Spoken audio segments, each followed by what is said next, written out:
जय श्री श्याम मित्रों, श्रावण मास में यदि आप भी इन चीजों का जाने अनजाने में कर रहे हैं उपयोग, तो समझ लीजिए कि आप अपने जीवन में बहुत बड़ी बाधाएं खड़ी करने वाले हैं। यानी कि एज जनरल जब हम बात करते हैं, आपका जीवन जिस प्रकार से चल रहा है और आपने कोई भी बदलाव नहीं किया है और जाने अनजाने में कुछ चीजें ऐसी खा रहे हैं आप, या कुछ चीजें ऐसी कर रहे हैं आप अपने जीवन में, खास तौर में श्रावण मास की मैं बात कर रहा हूं, तो आप समझ लीजिए श्रावण मास में किए गए ये गलत कार्य आपके जीवन को बर्बाद और आपके जीवन को समाप्त करने में कोई कसर नहीं छोड़ेंगे। क्या बातों का ध्यान रखना चाहिए आपको श्रावण मास में, मैं 2-3 ऐसी चीजें बताने वाला हूं जो जनरल तरीके से आपके जीवन में प्रयोग होती हैं। और जब हम श्रावण मास की बात करते हैं तो विशेष महत्व रहता है इन चीजों का जिनका उपयोग वर्जित माना गया है। यदि आप जाने अनजाने में भी इन चीजों का प्रयोग करते हैं तो भगवान भोलेनाथ रुष्ट होते हैं और आपके जीवन में तबाही मचाने का काम करते हैं, यानी आपके जीवन में नुकसान पहुंचाने का काम करते हैं।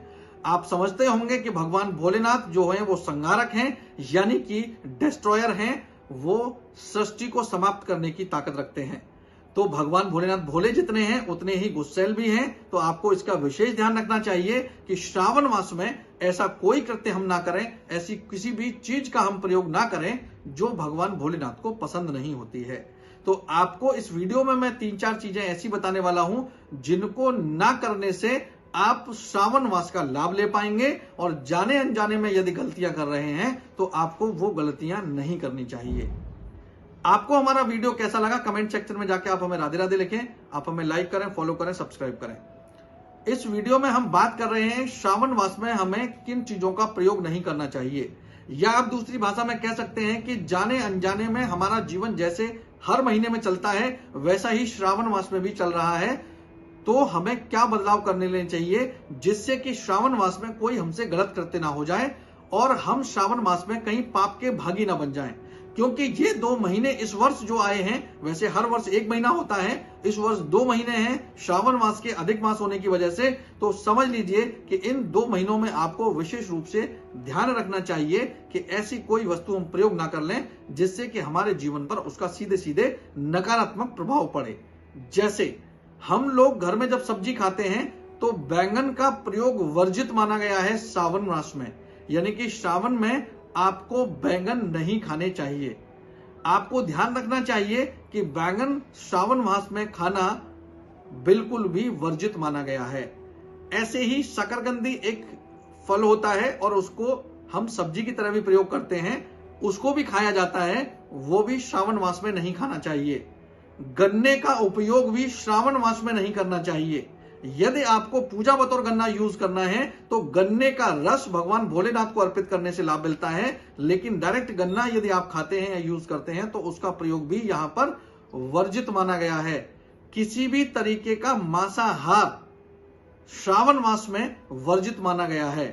किसी भी तरीके की यदि हम बात करते हैं तो आपको यह विशेष ध्यान रखना चाहिए कि कोई भी तामसी चीजें हमको नहीं खानी चाहिए। जैसे मांस मदिरा से तो दूर रहना ही चाहिए, लेकिन तामसी जितनी चीजें होती हैं जिनका भोग नहीं लगाया जा सकता, उनसे भी श्रावण मास में हमको दूर रहना चाहिए। अगली चीज की हम बात करें तो बहुत सारी जगह ऐसा लिखा हो गया है कि आपको श्रावण मास में दूध का सेवन भी नहीं करना चाहिए।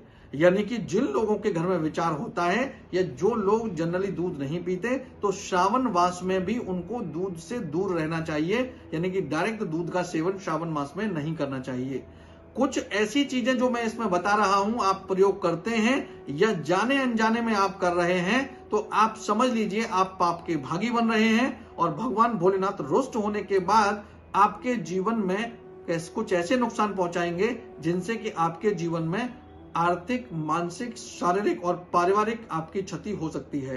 तो आपको विशेष रूप से ध्यान रखना चाहिए, जो वीडियो में बताई गई चीजें हैं इनसे आपको श्रावण मास में दूरी बना के रखनी चाहिए। आपका जीवन सुखद रहेगा। वीडियो हमारा आपको कैसा लगा कमेंट सेक्शन में जाके आप हमें राधे राधे लिखें। आप हमें लाइक करें, फॉलो करें, सब्सक्राइब करें। इस वीडियो को शेयर करना ना भूलें। राधे राधे।